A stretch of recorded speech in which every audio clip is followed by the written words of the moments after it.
जय हिंद दोस्तों, आप सभी का एफडी क्लासेस में स्वागत है। आज हम 23 दिसंबर को जितने भी इम्पोर्टेंट करंट अफेयर बनेंगे उन सभी क्वेश्चन को डिस्कस करेंगे। यदि आपको इन क्वेश्चन में किसी भी प्रकार का डाउट हो तो कमेंट जरूर कर देना है। यदि आप हमारी पहली बार है तो चैनल को सब्सक्राइब जरूर कीजिएगा, साथ ही बेल आइकन के बटन को जरूर दबाएं जिससे कि आपको आने वाले हर एक वीडियो का नोटिफिकेशन आपको मिल सके। चलिए, कल हमने जितने भी करंट अफेयर डिस्कस किए थे उन्हें एक बार रिवाइज कर लेते हैं। जिनमें पहला क्वेश्चन क्या था कल का पहला क्वेश्चन याद रखेंगे दोस्तों। कल का पहला क्वेश्चन, हाल ही में श्री कृष्ण जन्म स्थान समाचार पत्र पुस्तक का विमोचन किसके द्वारा किया गया है? तो इनका सही आंसर क्या होगा? मुख्यमंत्री श्री विष्णुदेव साय द्वारा अभी हाल ही में श्री कृष्ण जन्म स्थान समाचार पत्र का विमोचन किया गया है। कल का दूसरा क्वेश्चन क्या था? राज्य सरकार द्वारा किसानों को कितने करोड़ रुपए का 2 साल का बकाया बोनस भुगतान करने की घोषणा की है? तो इनका सही आंसर क्या होगा? 3716 करोड़ रुपए भुगतान करने की घोषणा की है। इसे याद रखेंगे, मोटा मोटा 3800 करोड़ के आसपास होगा। चलिए, नेक्स्ट क्वेश्चन क्या था कल का? छत्तीसगढ़ राज्य महिला आयोग के अध्यक्ष कौन है? तो इनका सही आंसर क्या होगा? छत्तीसगढ़ राज्य महिला आयोग के अध्यक्ष अभी वर्तमान में डॉक्टर किरणमयी नायक जी हैं। याद रखेंगे दोस्तों। नेक्स्ट क्वेश्चन क्या था कल का?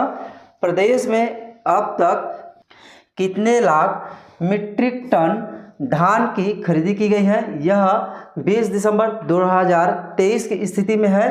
अब तक प्रदेश में 45.54 लाख मीट्रिक टन धान की खरीदी की गई है। नेक्स्ट क्वेश्चन क्या था कल का?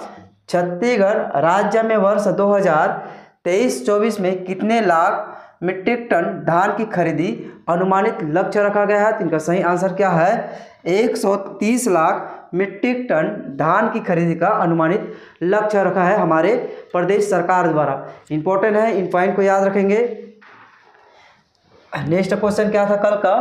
मेजर ध्यानचंद खेल रत्न पुरस्कार 2023 से कितने लोगों को सम्मानित किया जाएगा? तो इनका सही आंसर क्या है?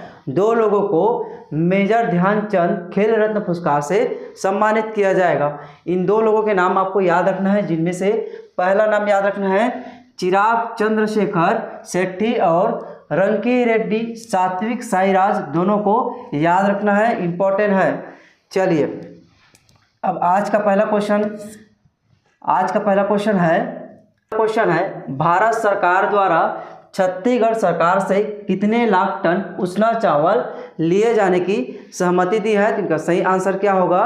भारत सरकार द्वारा छत्तीसगढ़ से 15 लाख टन चावल लिए जाने की सहमति दी है। इंपॉर्टेंट क्वेश्चन है, याद रखेंगे दोस्तों। केंद्र सरकार द्वारा राज्य से 15 लाख टन लिए जाने की सहमति दी है। मुख्यमंत्री विष्णुदेव साय ने अनुरोध पर भारत सरकार ने सेंट्रल पूल से 15 लाख टन उसना चावल लिए जाने की सहमति दे दी है। मुख्यमंत्री ने गुरुवार को ही केंद्रीय खाद्य मंत्री पीयूष गोयल को पत्र लिखकर कहा गया था कि छत्तीसगढ़ से 15 लाख टन लिए जाने के लिए चर्चा की थी, जिसमें उन्होंने गोयल से राज्य हित में उसना चावल लिए जाने का आग्रह किया था। नेक्स्ट पॉइंट देखेंगे इसी में। अगला प्रश्न, मुख्यमंत्री विष्णुदेव साय द्वारा किस जिला में 0 पॉइंट, याद रखेंगे दोस्तों, 0 पॉइंट का लोकार्पण कहाँ किया गया है? तो इनका सही आंसर क्या होगा?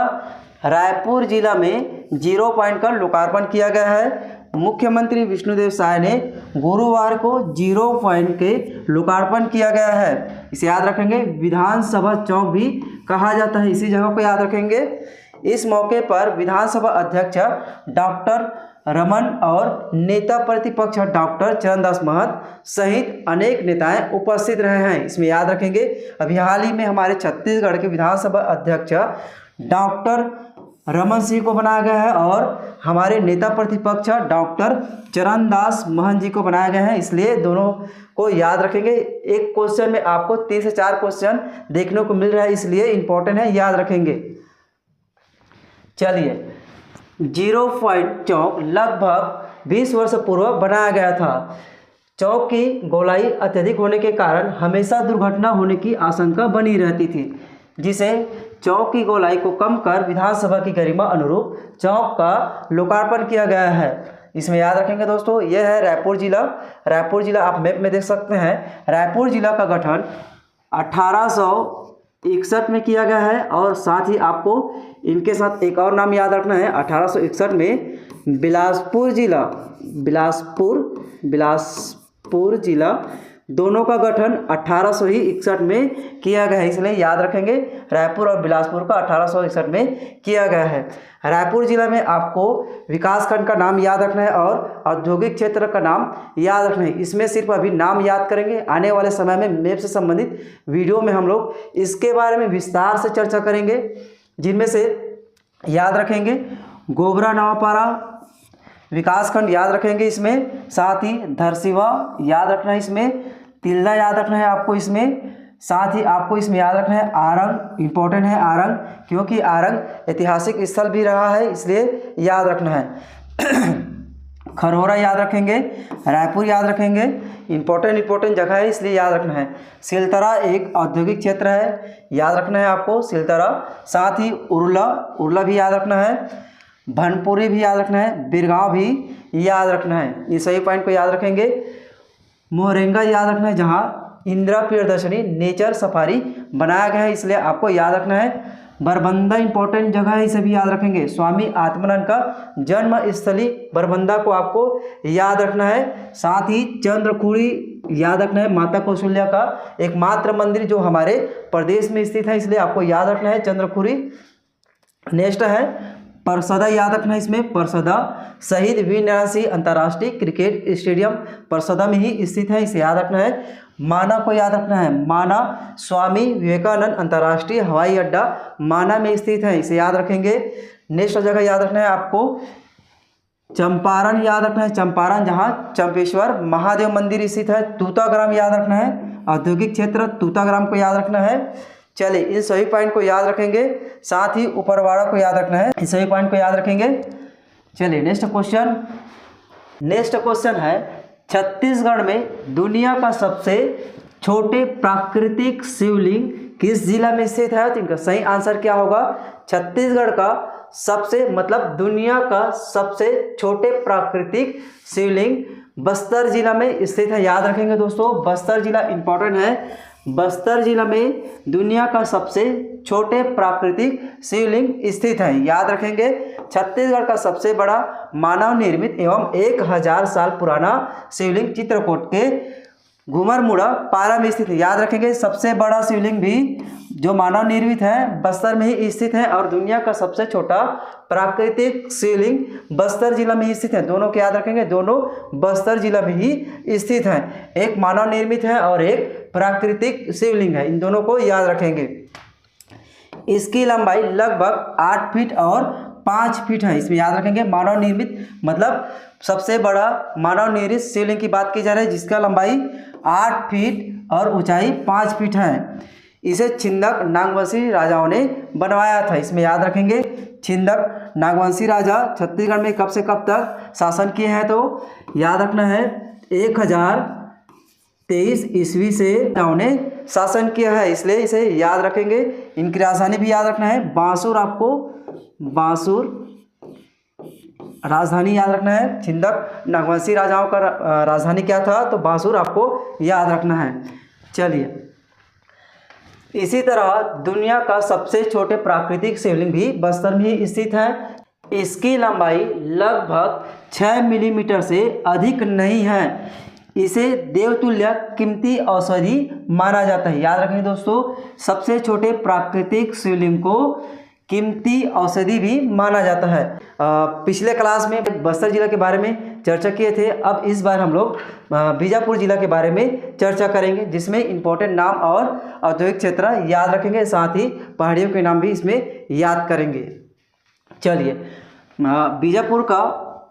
बीजापुर जिला का गठन 2007 में किया गया है, आपको याद रखना है। 2007 में बीजापुर जिला का गठन किया गया है। बीजापुर का जिला मुख्यालय बीजापुर में ही स्थित है। बीजापुर के विकासखंड को याद रखना है, जिसमें भोपालपट्टनम याद रखना है, उसूर याद रखना है, साथ ही भैरमगढ़ विकासखंड को याद रखना है। इन चारों नाम को इंपॉर्टेंट है, याद रखेंगे। इसके बाद आपको प्रमुख अभयारण्य को याद रखना है, जो बीजापुर में छत्तीसगढ़ के 2 अभयारण्य स्थित हैं, जिनमें से याद रखेंगे भैरमगढ़ अभयारण्य याद रखना है आपको, भैरमगढ़। साथ ही यहाँ पर लास्ट में याद रखेंगे पामेड़ अभयारण्य को याद रखना है, और एक राष्ट्रीय उद्यान याद रखेंगे, इंद्रावती राष्ट्रीय उद्यान को याद रखना है। साथ ही आपको इसी में कोटरू स्थान को याद रखना है। प्रदेश का प्रथम गेम अभयारण्य है कोटरू, इसलिए आपको याद रखना है। साथ ही बीजापुर में एक नदी याद रखना है, यहाँ से इंद्रावती नदी बहते हुए गोदावरी नदी में मिल जाती, इसलिए आपको याद रखना है इंद्रावती नदी में ही 7 धारा जलप्रपात स्थित है, इसे भी याद रखेंगे। साथ ही इसमें नड्डापल्ली की पहाड़ी और आरावल्ली की पहाड़ी आपको यहाँ पे याद रखना है। साथ ही लंकापल्ली की जलप्रपात को आपको याद रखना है। चिताबागु नदी याद रखना है। यहाँ पे कुचनूर एक स्थान है, इसे भी आप याद रखेंगे। भद्रकाली मंदिर, इसे में याद रखेंगे। इन सभी इंपॉर्टेंट पॉइंट को याद रखना है। चलिए नेक्स्ट क्वेश्चन है, इस वित्तीय वर्ष का दूसरा अनुपूरक बजट कितने करोड़ रुपए का है? तो इनका सही आंसर क्या होगा? इस वित्तीय वर्ष का दूसरा अनुपूरक बजट कितने रुपए का है, कितने करोड़ रुपए का है? तो इनका सही आंसर क्या होगा? 12,992 करोड़ रुपए का इस साल का दूसरा अनुपूरक बजट पेश किया गया है। याद रखेंगे दोस्तों, राज्य सरकार ने विधानसभा में शीतकालीन सत्र में अपनी सरकार का पहला और वित्तीय वर्ष का दूसरा अनुपूरक बजट पेश किया है। यह अनुपूरक बजट 12,992 करोड़ रुपए का है, जो राज्य के अब तक का सबसे बड़ा अनुपूरक बजट है। याद रखेंगे दोस्तों, राज्य निर्माण के बाद से अब तक का सबसे बड़ा अनुपूरक बजट इस साल पेश किया गया है। इसे याद रखना है, वेरी इंपॉर्टेंट है, क्योंकि इससे क्वेश्चन एग्जाम में पूछे जा सकते हैं, इसलिए याद रखना है। 12,992 करोड़ रुपए का अनुपूरक बजट इस साल पेश किया है। इस बजट में सरकार ने पीएम आवास के लिए 3799 करोड़ रुपए का प्रावधान किया गया है। नेक्स्ट पॉइंट याद रखेंगे, इसमें धान पर बोनस के लिए 3800 करोड़ रुपए का भुगतान किया जाएगा। महतारी वंदन योजना के पहले चरण के लिए 1200 करोड़ रुपए का प्रावधान किया गया है इस अनुपूरक बजट में। इन सभी पॉइंट को याद रखेंगे, इससे भी क्वेश्चन पूछे जा सकते हैं। 1123 करोड़ रुपए 5000 सब पावर तक के कृषि पंपों को निःशुल्क बिजली देने के लिए किया गया है। साथ ही आपको इसमें याद रखना है 250 करोड़ रुपए बेरोजगारी भत्ता के लिए प्रावधान किया गया। इंपॉर्टेंट है, इसे भी याद रखेंगे। 250 करोड़ रुपए बेरोजगारी भत्ता के लिए प्रावधान किए गए हैं। 40 करोड़ आंगनबाड़ी कार्यकर्ताओं व सहायिकाओं के मानदेय के लिए प्रावधान किया गया है। चलिए इन सभी पॉइंट को याद रखेंगे। चलिए नेक्स्ट क्वेश्चन क्या है? किरण सिंह देव निम्नलिखित में से किस विधानसभा क्षेत्र से विधायक है? तो इनका सही आंसर क्या होगा? किरण सिंह देव जगदलपुर विधानसभा क्षेत्र से विधायक है। इंपॉर्टेंट याद रखेंगे। किरण सिंह देव को अभी हाल ही में भारतीय जनता पार्टी ने नए प्रदेश अध्यक्ष बनाया गया है, इसलिए इनका नाम इंपॉर्टेंट है, याद रखेंगे। भारतीय जनता पार्टी के राष्ट्रीय अध्यक्ष जगत प्रकाश नड्डा ने किरण सिंह देव को भाजपा का प्रदेश अध्यक्ष बनाया गया है। याद रखेंगे, वह पहली बार चुनाव जीतकर विधायक निर्वाचित हुए हैं। इससे पहले यह जिम्मेदारी डिप्टी सीएम अरुण साव को दिए गए थे। चलिए अब इसके बाद हमारे नए भाजपा के नए प्रदेश अध्यक्ष किरण सिंह देव बने हैं। चलिए नेक्स्ट क्वेश्चन है, प्रधानमंत्री जनजाति आदिवासी न्याय महाअभियान पीएम जन योजना की शुरुआत कब की गई है? तो इनका सही आंसर क्या होगा? पीएम मन योजना की शुरुआत अभी हाल ही में 15 नवंबर 2023 से की गई है। याद रखेंगे दोस्तों, इंपॉर्टेंट क्वेश्चन है। 15 नवंबर 2023 को प्रधानमंत्री जनजाति आदिवासी न्याय महाअभियान इसे शॉर्ट फॉर्म भी याद रखेंगे। पीएम जन योजना की शुरुआत 15 नवंबर 2023 को की गई है। प्रधानमंत्री जनजाति आदिवासी न्याय महाअभियान पीएम जन योजना के क्रियान्वयन हेतु आदिम जाति अनुसंधान एवं प्रशिक्षण संस्थान नया रायपुर के ऑडिटोरियम में 2 दिवसीय प्रशिक्षण और सहकार्यशाला का आरंभ किया गया है। इनका मुख्य उद्देश्य याद रखेंगे दोस्तों, इंपॉर्टेंट, इनके मुख्य उद्देश्य याद रखेंगे, विशेष रूप से कमजोर जनजाति समूहों की सामाजिक एवं आर्थिक स्थिति में सुधार के साथ ही उनका विकास कर उन्हें राष्ट्र की मुख्य धारा में शामिल करना इनका प्रमुख उद्देश्य है। चलिए इन पॉइंट को याद रखेंगे। विशेष रूप से कमजोर जनजाति समूह जिसमें बैगा, बिरहोर, अबूझमाड़, कमार और पहाड़ी कोरवा के विकास को दृष्टिगत रखते हुए यह योजना प्रधानमंत्री ने शुरू की है। इंपॉर्टेंट क्वेश्चन है दोस्तों, याद रखेंगे। इनका प्रारंभ 15 नवंबर 2023 से की गई है, याद रखेंगे, प्रधानमंत्री द्वारा किया गया है। योजना अंतर्गत 9 केंद्रीय मंत्रालयों के माध्यम से 11 महत्वपूर्ण गतिविधियों का क्रियान्वयन किया जाना, इसमें याद रखेंगे। 9 केंद्रीय मंत्रालयों के माध्यम से 11 महत्वपूर्ण गतिविधियों का क्रियान्वयन किया जाना है, इसमें याद रखेंगे।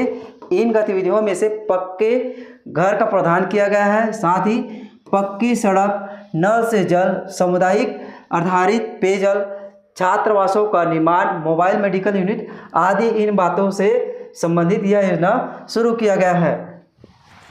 चलिए नेक्स्ट देखेंगे।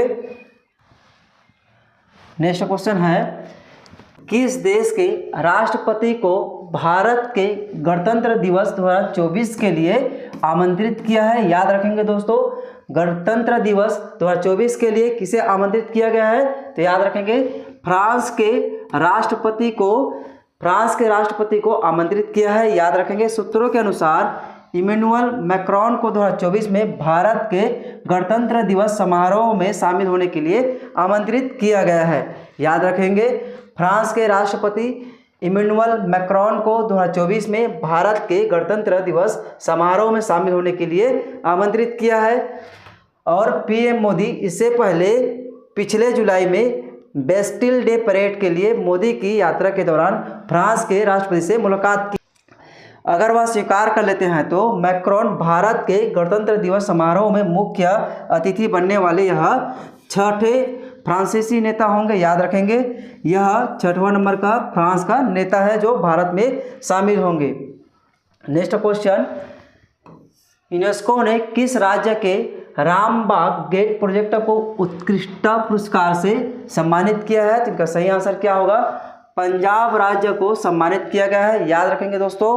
यूनेस्को ने पंजाब में रामबाग गेट और परियोजना को इनकी समावेशी और सामुदायिक पहुंच के लिए उत्कृष्टता पुरस्कार से पुरस्कृत किया गया है। दिल्ली में बीकानेर हाउस और हरियाणा में चर्च ऑफ एपिफेनी को अवार्ड ऑफ मेरिट प्राप्त हुआ है। यूनेस्को एशिया प्रशांत पुरस्कार पूरे क्षेत्र में विरासत रचनाओं को बहाल करने के लिए दिया जाता है। इन सभी पॉइंट को याद रखेंगे दोस्तों, इंपॉर्टेंट है।